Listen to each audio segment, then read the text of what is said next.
안녕하세요. 반갑습니다. 왓쌤입니다. 많은 학부모님들과 학생들이 이런 질문을 많이 하세요. 이 정도의 선행 진도는 괜찮을까요? 이렇게 질문을 많이 하시는데요.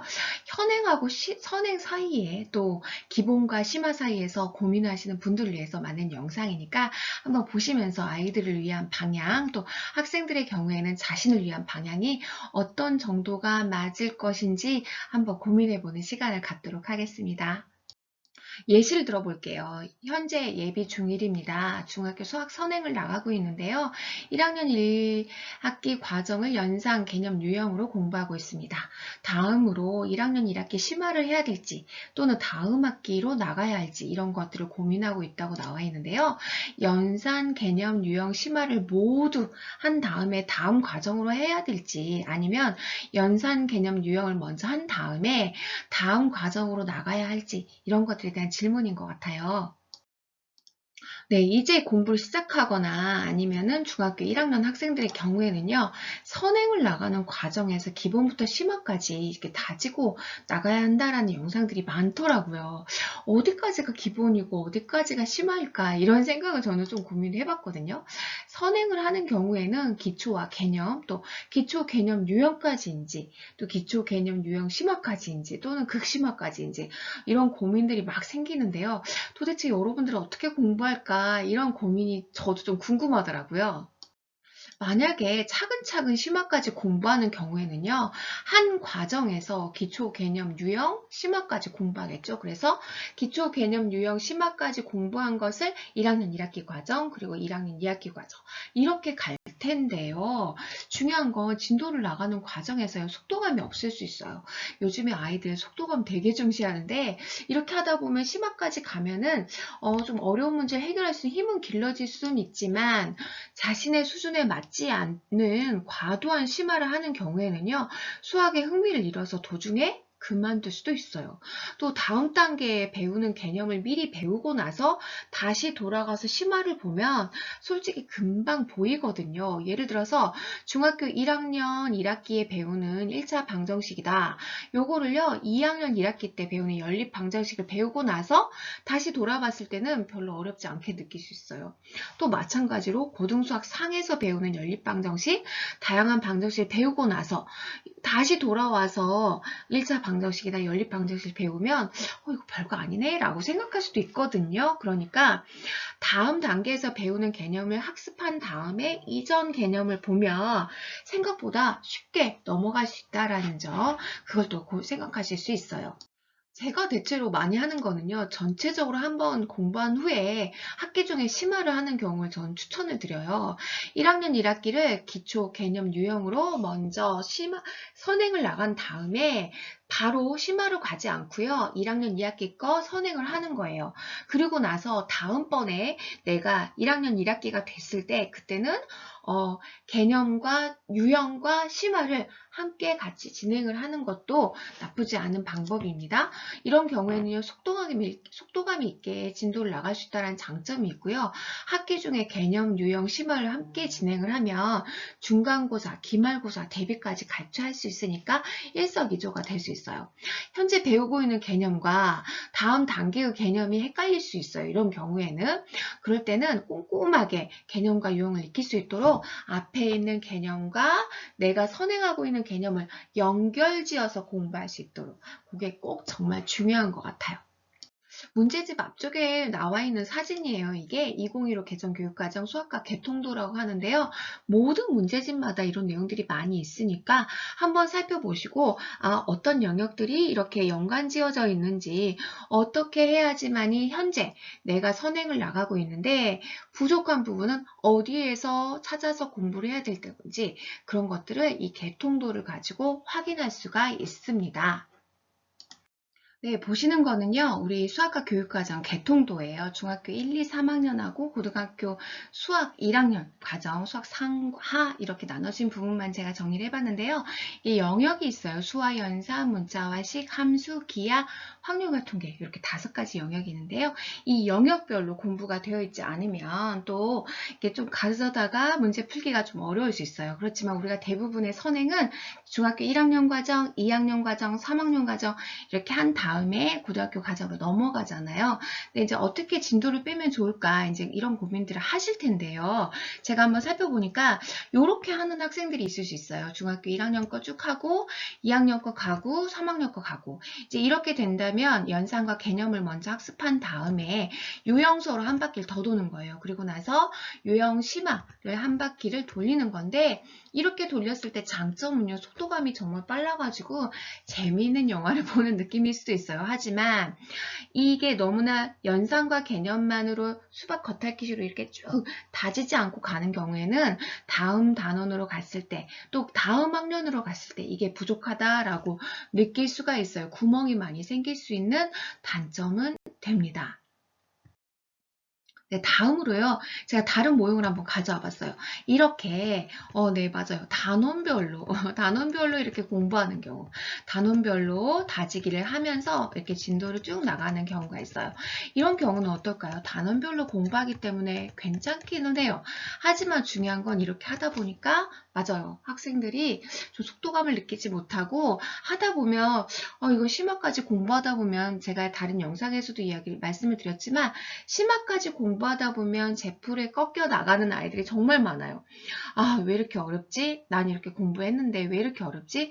우리가 심화 과정이라는 건요, 약간 좀 넓게 보아야 하는 경우가 있어요. 그러니까 뭔가 내가 오늘 수화 연산에서 소인수분해와 정수화 유리수를 공부했다고 해서 이걸 개념 유형까지 간다고 해서 심화까지 탁 풀 수 있는 건 없어요. 이렇게 어려울 수 있거든요. 그러니까 이런 부분들은 단원별로 하기에는 아이들이 조금 속도감을 못 느끼고 좀 흥미를 잃을 수 있다라고 말씀드리고 싶어요.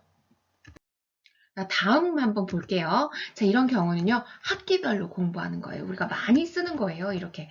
그런데 이제 제가 지금 보여드리는 거는 1학년 1학기, 2학년 1학기, 3학년 1학기, 이렇게 할 수도 있다.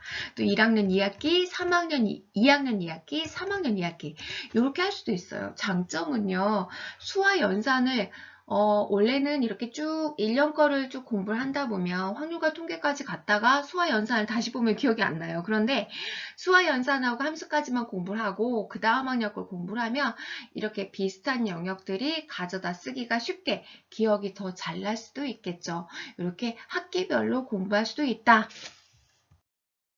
네, 다음은요, 이렇게, 이건 어떤 건가요? 맞아요. 네, 중간고사, 기말고사. 이렇게 나눠가지고 할 수 있는 방법이에요. 중간고사, 기말고사. 나눠가지고 중간고사, 기말고사만큼 공부를 하고 이렇게 그 대비를 해주는 방법이 있겠죠. 근데 이때의 단점은요. 심화까지 쭉 하다 보니까 다음 단원으로 넘어갈 때, 다음 과정으로 넘어갈 때 아까 말씀드린 대로 학생들이 맞아요. 좀 버거워할 수가 있어요. 그래서 저는 대부분 이렇게 이야기를 해요. 이렇게 진도는 진도를 빼라고, 선행은 선행만큼 진도를 빼요. 이렇게 쭉 진도를 빼고 딱 하나 우리가 현행을 할 때 이렇게 맞아요. 유형과 심화를 같이 돌리는 거죠. 그러니까 오늘 수학을 내가 공부를 만약에 3시간을 한다 그랬을 때 2시간은 선행을 하고 1시간은 유형과 심화로 현행을 공부하게 하는 거죠. 이렇게 하면 현행도 탄탄하게 다지고 중간에 생기는 구멍도 메꿀 수가 있고 선행은 선행대로 진도를 나갈 수가 있고 이런 방법이 있어요. 네. 자, 이제 그런데 선행이나 현행을 어떻게 할 건지는 다 계획은 세웠어요. 그런데 대부분 우리가 공부를 좀 이제 시작하는 학생들의 경우에는 중학교 3학년까지 시간이 정말 많이 남았는데 뭐가 이렇게 급하다고 자꾸 공부를 막 하라고 하지? 할 수 있거든요. 그런데 지금 올해부터 2022, 23, 24까지 로드맵을 세워보세요. 그러면 이게 생각보다 길지 않아요. 오랫동안 남지 않아요. 그러니까 여유롭지 않다는 거죠. 이렇게 월별로 제가 쭉 나눠보면 중학교 1학년의 경우에는요. 이렇게 2022학년도에는 1학년이지만 23, 24년도에는 2학년, 3학년이에요. 어때요? 중간고사, 기말고사를 보거든요. 고사 기간에는 그래도 그 공부를 해야 하고 또 학기 중에는 수행평가가 점수에 들어가기 때문에 수행평가에 또 시간이 많이 투자해야 되는 경우가 있어요. 그러다 보니까 중학교 1학년은 그래도 문장으로 성적이 들어가고 또 학생들이 여유로울 수 있기 때문에 시험을 보지 않고 그렇기 때문에 제가 이렇게 하얀색으로 칠해놨어요. 이거는 어떤 의미냐? 그래도 내가 공부할 시간을 많이 확보하면 할수록 좋다. 할 수 있겠다라는 부분이고요. 2학년, 3학년의 경우에는 색깔 칠해진 부분은 중간고사 기간, 기말고사 기간이니까 그때는 맞아요. 선행이나 현행 수학 공부만 할 수는 없으니까 이렇게 제가 색깔을 칠해 봤습니다. 한번 여기에 맞춰가지고 계획을 세워볼게요. 네, 지금 보시면 겨울방학에는요, 빨간색 네모가 커요. 이 말은 무슨 말이냐면 공부할 시간을 많이 확보할 수 있다. 이제 초록색은요, 조금 중간 정도 확보할 수 있다. 이거잖아요. 그런데 2학년과 3학년으로 갔을 때는 파란색밖에 안 돼요. 그러니까 공부할 시간이 2학년과 3학년의 학기 중에는 부족하다. 이렇게 되니까 여기에 맞춰서 계획을 한번 넣어 볼게요.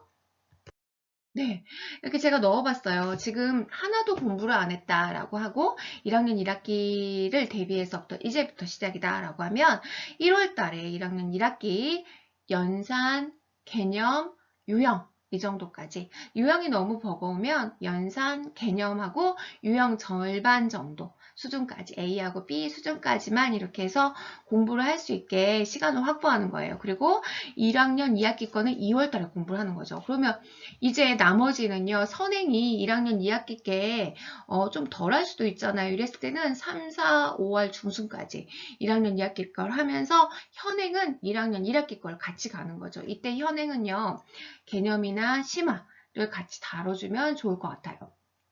다시 5월 중순부터 2학년 1학기 진도 올라가고 그리고 여름방학 때 2학년 2학기 진도 올라가고 3학년 1학기 진도 올라가고 이제 이런 식으로 해서 로드맵을 짜보면 생각보다 시간이 넉넉치가 않아요. 네, 대부분 제가 지금 조금 여유롭게 한 건 아니죠. 좀 빡빡하게 계획을 세워봤더니 지금 시작해도 고등학교 수학학을 다 끝내지는 못할 것 같아요. 지금 시작해도. 하지만 여러분이 정말 시간을 조금만 더 알차게 쓰면 충분히 할 수 있으니까 도전 한번 해보시길 바랍니다. 네, 이제 시작이에요. 우리가 여유롭게 생각하기가 대부분 많은 학생들이 아직도 시간 많은데 이렇게 생각하겠지만 한 과정을 처음 시작할 때는 시간이 오래 걸려요. 그러니까 이런 부분들도 좀 고민을 한번 해보시고 우리가 현행이 아니다 보니까 선행을 하다 보면 시간이 많이 걸리고 이해하기 어려운 것들이 있어요. 이럴 때는 기본 개념 학습을 열심히 공부한 다음에 혹시라도 부족한 부분은 이전 단계의 유사한 동일한 영역의 개념들을 가져다가 구멍을 메꾸는 방식으로 천천히 내가 벽돌을 쌓는다. 중간에 구멍이 생기면 얼른 메꾼다. 라는 마음으로 공부하시면 조금은 여유로울 수 있을 것 같습니다. 이상 왓쌤이었습니다.